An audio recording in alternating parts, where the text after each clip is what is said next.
It's been 25 games through the season, and Kawhi Leonard has played 6 games. Yep. 1, 2, 3, 4, 5, and 6.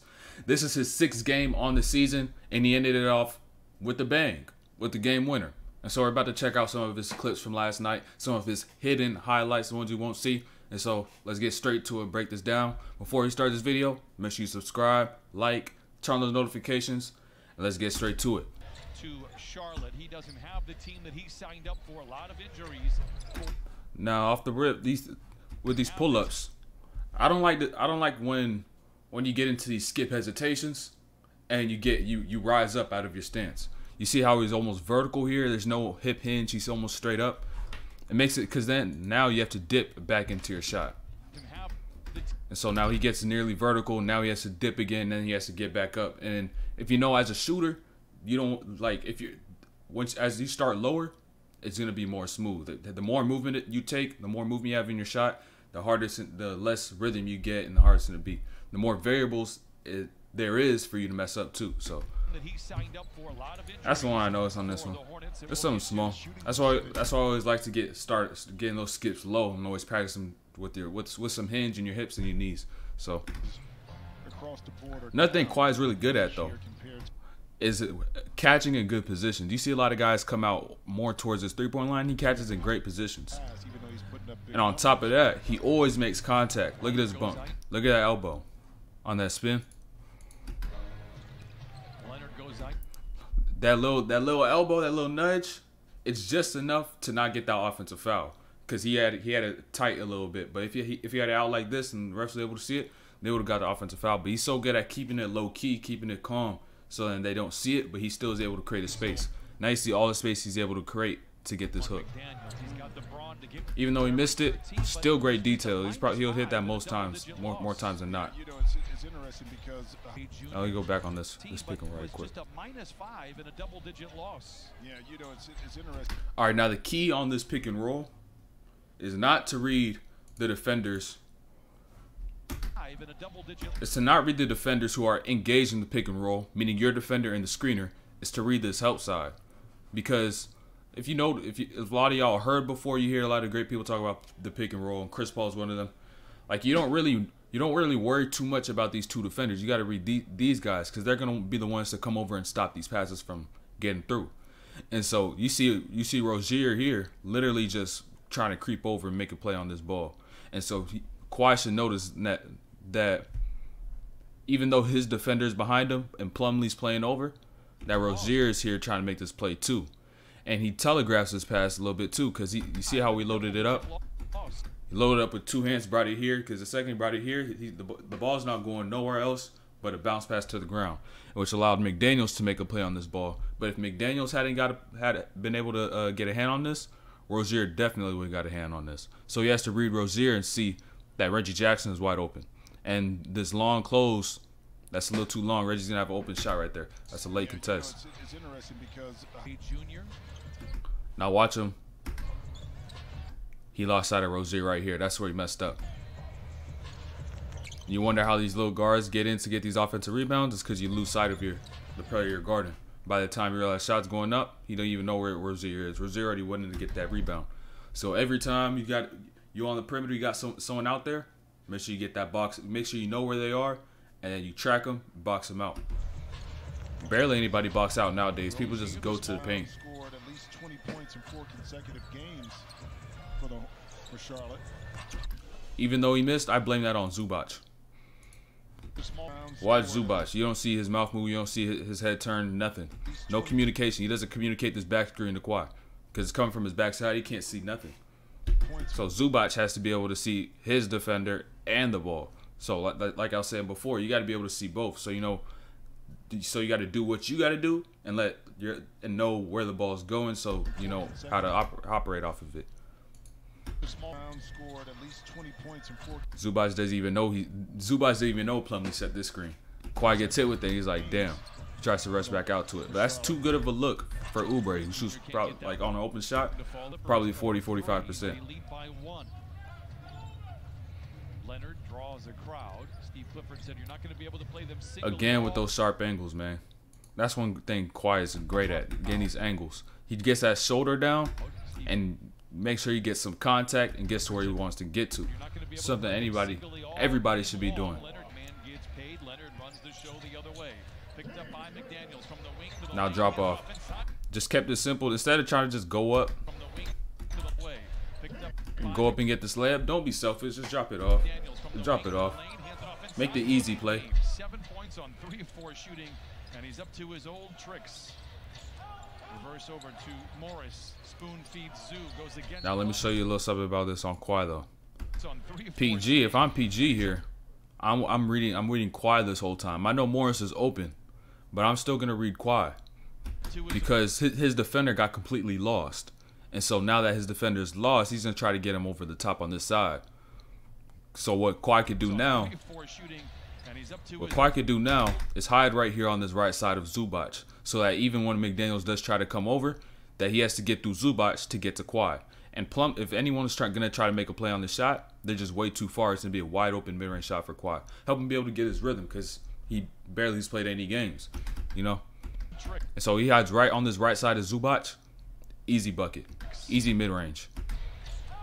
Reverse over to Morris. Spoon feeds Zoo. Goes against Plumlee. Got the foul, but still something to look for when running these sets.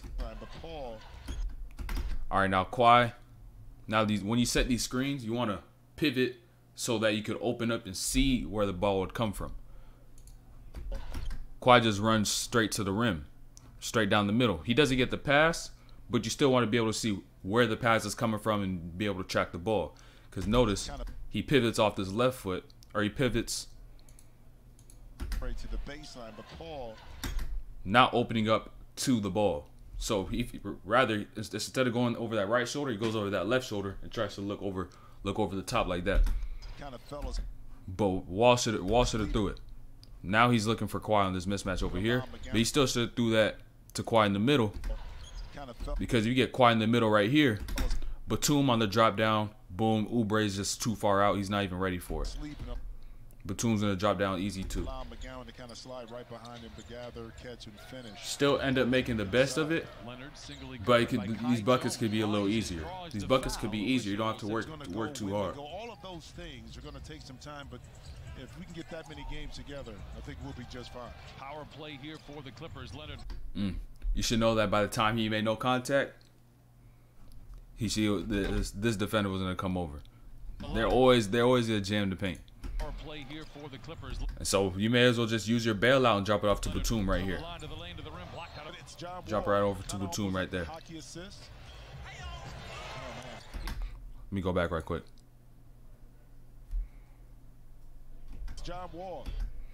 Now right here, KAWHI needs to make this tag because he's guarding Kai Jones. Kai Jones, non-shooter, so you don't have to worry about him. You can plug up this lane all you want and be able to take 2 steps, even if you end up at this free throw line over, and still be able to guard Kai Jones, because Kai Jones can't shoot. So he plugs his lane up.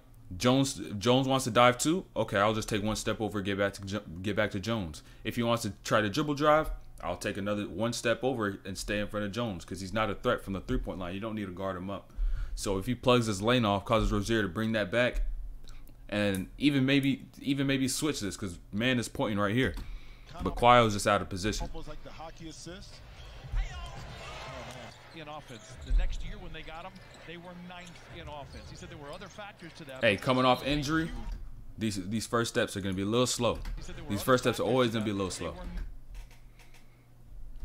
Usually we don't see KAWHI get blown by like this or being out of position defensively, because he has like, if you notice, his left foot is almost split Oubre, so it's almost like he's trying to. Almost not like he's not trying to keep him out the middle. So little things like this is going to come back with time if he's able to stay healthy. I don't know if he will, but we'll see. Late on the help. Now, if you're going to front the post, you've always got to make sure that the bottom help defender is also being in position to prevent this lob pass over the top. Because had KAWHI been here on time, he could have possibly, 1, discouraged Oubre from throwing this, or 2, been able to actually get the steal on this. But he's late. Plumlee already has the ball. Leonard's still moving.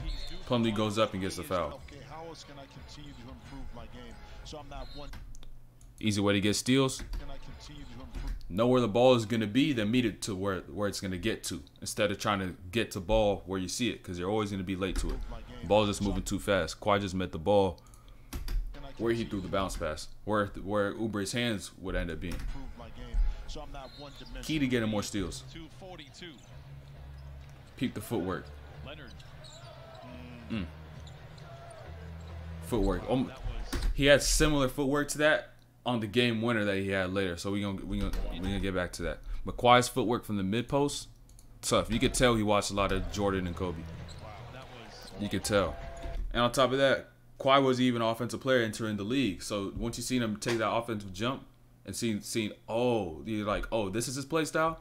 Yeah, you seen a lot of Kobe in there. A lot of Kobe, a lot of Jordan. late for Wall. He has been spectacular from the line the last few ball games. Now the only reason Kawhi was out of position on this one Rarity. is that going into this handoff, when he threw it, when McDaniels threw this and left, that should have told Kawhi this is a handoff. And so not only do you have to continue to guard McDaniels, but you have to get in position so that you guard him the right way. And he ends up almost going over the top, that at the last second just going underneath. Whereas say he's seen this pass go, handoff, he just drops back and meets him under. He drops back and meets him under on this other side. McDaniels has no lane to the rim. Moses Brown doesn't have to do much except for get back to his man up here. But now he has a driving lane. Moses Brown should have came over a little bit more so he could close off this lane to the rim, but he didn't. End up getting this and one. He has 3 threes. Leonard powers it around. Two things Kawhi's always gonna do: drop that shoulder, make contact every time. That's how he's gonna keep his angle sharp all the time, because he's just gonna make contact, gonna go straight through you, and not a lot of people could take that contact, could take that shoulder. He's gonna do it. He's gonna do it a lot. Comes away with the rebound. He can do this. He leads the charge. A great pass inside the About transition defense, rebound. you got to get to your position instead of getting to your man. Get to your position and not get to your man. Comes away with the rebound. He can. Because notice how Kawhi comes up. Comes away with the Notice how Kawhi's still backpedaling. He should have already sprinted to get to the position to where Rozier's going to get to, which would be this wing the corner. So now you're kind of just sitting in a help position. But he's still kind of, he's not in that help position yet. He's still next to Rozier. And so Rozier is just like, all right, you're going to keep trying to track me. I'm just going to cut. And it's almost like we're playing tag at this point. So you're always going to be a step late, a step behind. And so that will allow Plumlee to throw this pass for his cut. Jackson. Good ball movement. Leonard in the corner. Like I told you, that bump, Kawhi's always going to make contact when he's driving. He's always going to make contact, and that's what's going to keep his angle so sharp. Because not only could he make the contact, he could absorb the contact. And that creates all that space right here. Just like he did on that post-up earlier. Creates all this space in between them. Gets up, rises for the shot. That hand does absolutely nothing. All right, now this is not on Kawhi. This is on Reggie Jackson. Summons the ball right in front of Try to set the screen so late. the Clipper bench. Delivers It was just like, damn. It was just like I hate when players try to set screens late. Like, you've got to, instead of trying to get to his body, you got to meet him. To set a good screen, you have to meet the player on their route in order to recover. And so Reggie Jackson just tries to come up and hit his body, but you've got to meet him on the route. There's so much space in between here to where you could set this screen and George could still get an open look. There's so much space. He could have took 2 steps back, stayed in front of George, and George would have had an open 3. But he ends up hitting his body while he's still trying to recover, and that's what's going to get you called, because he's still in movement. So you want to set good screens, meet the player on their route and not where they are. High pass on the wing to George. A block here picked up by Now this is the game winner. Leonard. This is the game winner. Sizing up his defender. Pump fake, jab, step back. For the lead. Footwork. High pass on the wing to George. A block here picked up Footwork. by They were hunting him the whole the last 5 minutes of the game, trying to trying to get Kawhi to get him a bucket. And now those times before he wasn't able to get it, but now he got the bucket when he needed it most. When he needed it most, he got the bucket. Hands high with the pump fake. Jab left him still. Jab froze him. Step back because now he's frozen. So now he's gonna overreact. Boom, step back. And now all these things that happened that caused McDaniels to react, Kawhi was not thinking of this consciously. He was just reacting. He's played so much basketball that he already knows the feel of what move to go to. So all because you see me like break all this stuff down doesn't mean that you have to think this while you play, because you don't have that.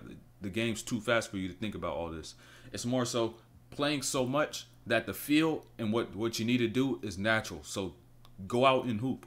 If you see all these things, see all these breakdowns, it's not going to mean anything unless, like, if you're a player, it's not going to mean nothing unless you go out and hoop.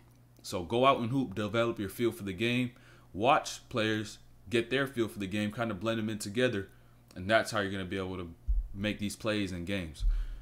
And so if you always wonder why you don't get results, that may be one of the reasons why. And so that was Kawhi's 6th game of the season clips. Will he stay healthy? I don't know. If he is, I'm excited to see what the Clippers are going to do this season. And make sure you subscribe, turn on the notifications, like this video, and we out of here.